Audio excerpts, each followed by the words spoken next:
This is the day the Dallas Mavericks lost Jalen Brunson for nothing. Jalen Brunson absolutely on fire from three. Nothing the Utah Jazz can do. Have yourself a ball game. Dallas the other way. Brunson on a run. Why not? Hello. Brunson ahead of steam. He burrows in deep and scores! Wow. Brunson shocked the world in 2022, but just 2 months after playing his best game in Dallas, he was headed to New York. And at guard at 6'2" from Villanova, number 11, Jalen Brunson!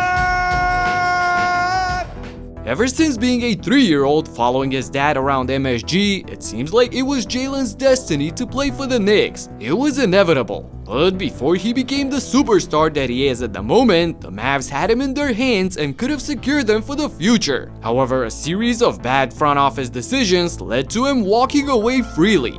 What did you learn about Jalen Brunson in this series? He averaged better than 27 a game. The leap he took this year, since the start of the season, has been amazing.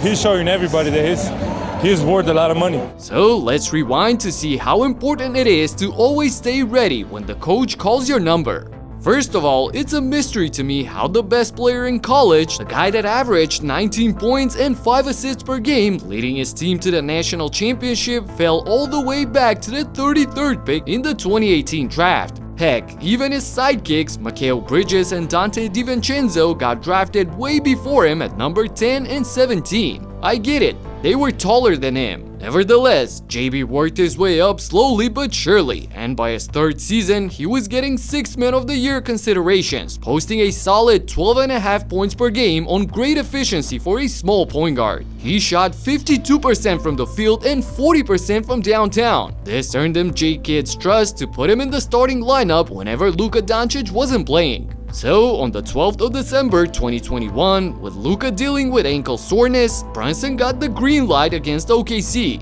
and he didn't disappoint. Skip pass over to Brunson, and Brunson from downtown. He's got that game where he's just always under control. As Brunson is starting to heat up now. That's a nice little 7-0 run for him. They are drawn to him like bees to honey.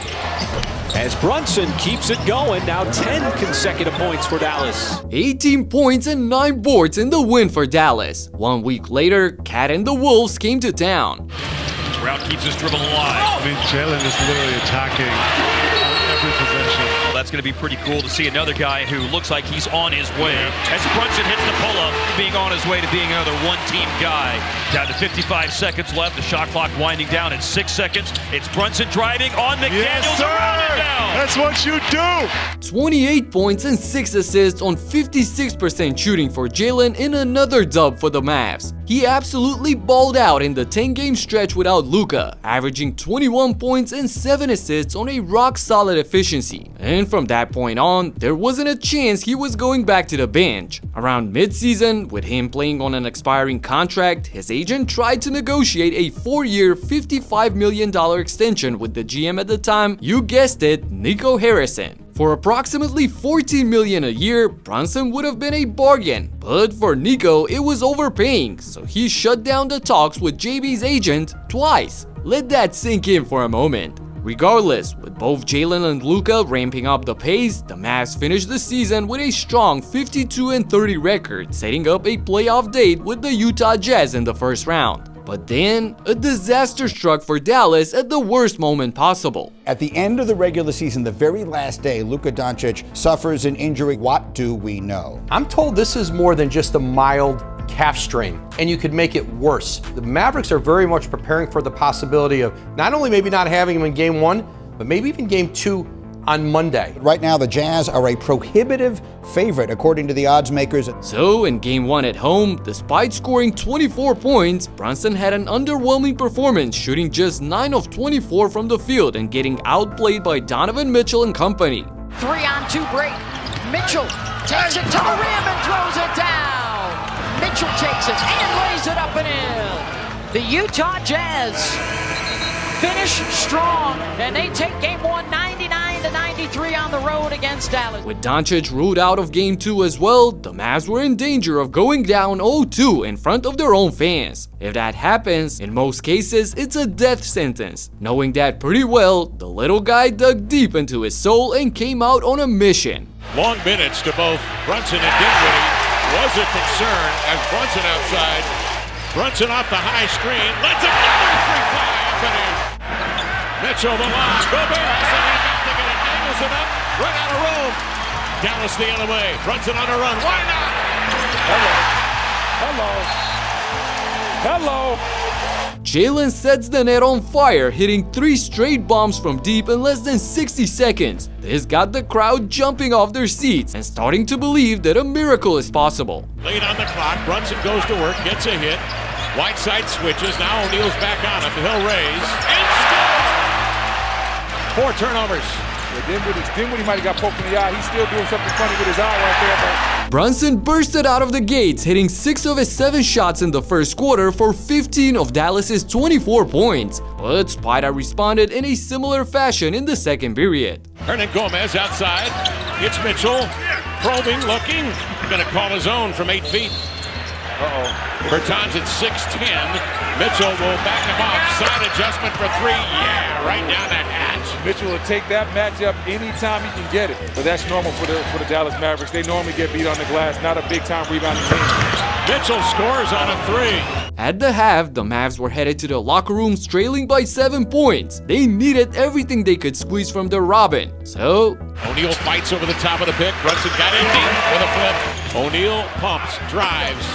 Finney-Smith from behind, spikes it off the window. Brunson the other way. He'll go right up, gets him with a reversal. Third foul on Clarkson. Brunson from 3. He drives in another one. Jalen understood the assignment. He needed to be the man in order for his team to survive. Look at him snaking through the defense for yet another step-back triple. Utah 8 of 18 from 3. Brunson sends in another one.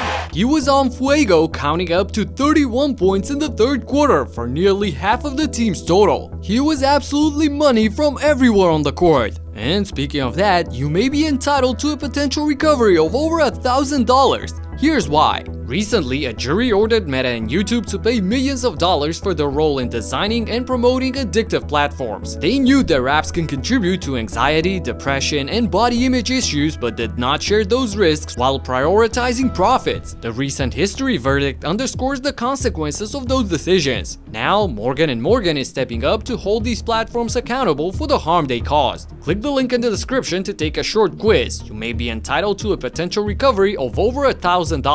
Dallas was still down by 4 entering the final stage, and Bojan Bogdanovic bumped that to 6 on this mid-range jumper with 8.5 minutes remaining. Unfortunately for the Jazz, Bogey was a total mismatch for Brunson on the other end. Defense, they want to run Utah off the three-point line. And so was Mike Conley. If you're giving up size, you have to go out there and come out there with the right type of energy. But speaking of the right type of energy, Jalen Brunson right down the lane for the floater. Jalen causes mayhem in Utah's defense, forcing Coach Snyder to call a timeout. A minute later, he blows past Clarkson to the rim, loses his handle but stays collected enough to pass it to the corner, which eventually ends up with this. Who needs a bucket? And he got it! The Mavs took over the lead, and Brunson kept cooking whoever was in front of him. Brunson ahead of steam. He barrels in deep and scores! Wow. It's like he was in a 2K simulation playing on a rookie mode. So after 38 points, the Jazz finally sent a double team his way, but Jalen made the right decision. Steps back, finds Kleber, another 3. Maxi Kleber getting it done, his 7th triple of the night. To be honest, Maxi Kleber had a hell of a game as well, shooting lights out from deep. To Kleber! He's hotter than fish grease. Get this, Maxi scored 19 of his 25 points in the second half on a blistering 8 of 11 from long range. Those are some Steph Curry numbers, but Bogdanovic responded with back-to-back buckets. Jackson turns, fades, tough shot by Bogdanovic. Dallas up 4, Utah goes to work. Bogdanovic jams right, moves left, stops on a dime, double team, forced to fade. Yeah, on rim. Wow. With the Jazz picking up Brunson full court, he pulled an ace from his sleeve in the likes of Luka Magic. Outside, there Dorian Finney-Smith nails the corner 3 for a 5-point lead at the utmost pleasure of the fans. This leads us to a chaotic sequence at the end, which could have gone wrong for the Mavs if Spida managed to get a quick bucket here. But eventually, Jalen Brunson got the chance to seal the deal from the free throw line. Finney-Smith that won't go. Brunson comes out with a loose ball. And once again, look at the defense by Finney-Smith. His long arms and activity forced Donovan Mitchell to put that up on the glass just a little bit too much. Dallas by 5, Utah trying to come and play pressure without fouling. And then finally Bogdanovich stops the clock. JB doesn't even blink as he even got an MVP chant for him on his second free throw. Second round pick out of Villanova. Two-time NCAA champion. Brunson rounds up his breakout game with 41 points, 8 rebounds, 5 assists, and 2 steals on 60% shooting in 43 minutes on the floor without committing a single turnover. Having to put his team on his shoulders in his second playoff start ever and come up with this monster stat line is truly an MVP performance. And the best thing is that Jalen did it again in Game 3. Final 5 seconds of the shot clock. Brunson with Gobert back on the floor. Brunson, that was a thing of beauty. Brunson coming for more. Brunson against Conley. Down to 3 to shoot. Brunson, he just can't be stopped. With Donte still out with an ankle soreness, Brunson took care of the job, upsetting the Jazz on their home floor with 31 points and 6 assists on 54% from the field, taking a surprising 2-1 lead for Dallas. Luka got back for Game 4, and together they moved past Utah in 6 games before shocking the number 1 seeded Suns in that epic Game 7. Looking back, it's a true miracle how this small ball unit of Donte, Brunson, Dinwiddie, Finney-Smith, Reggie Bullock, and Maxi Kleber managed to get all the way to the conference finals, where they stumbled upon the later champions, the Golden State Warriors. 1 week later, the Knicks brought Rick Brunson to be an assistant coach for Tom Thibodeau. And as soon as free agency opened, the news broke out. Guard for the New York Knicks, Jalen Brunson. Ladies and gentlemen, Jalen Brunson. Welcome to New York. The Mavs did try to re-sign Jalen, offering back the $55 million he asked for, but it was too late. He signed with the Knicks for twice the amount, and considering what he's done so far, it was a steal. Speaking of that, the $8 million for LeBron James is pennies on the dollar, even at this stage of his career, as he already returned the investment in jersey sales. To help you through the offseason, I made you a video of the 9 times LeBron obliterated the 76ers, and you gotta check it out. Click right here and talk to you in the next one. Peace out.